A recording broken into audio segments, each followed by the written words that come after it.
আমি আজ অনেক মাছ পেয়েছি। এগুলো আজ রান্না করে মজা করে খাবো।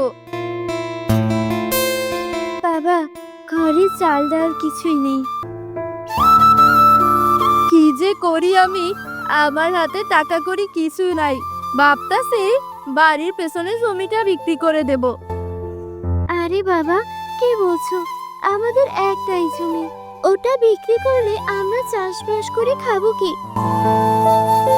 দেখো মা, এটা ছাড়া আমার আর কোনো গতি নেই।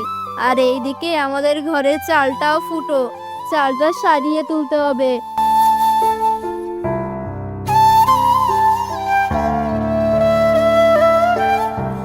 জীবনটা আমার শেষ করে ফেললো। কেন যে আমাকে বিয়ে দিয়েছে এই গরিব ঘরে?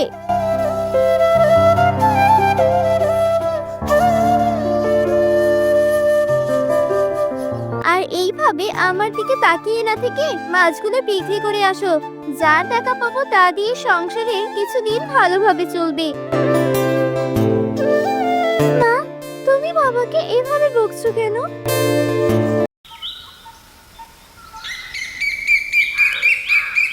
কি বন্ধু, আজ অনেক দিন পর আসলাম শহর থেকে।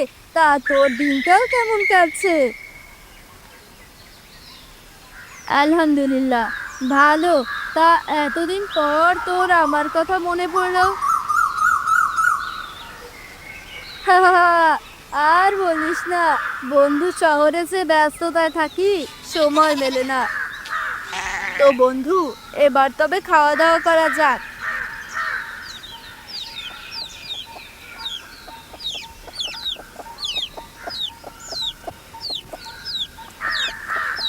এই যে টাটকা রুই, কাতলা বোয়াল। এই যে ভাই, দাঁড়াও একটু।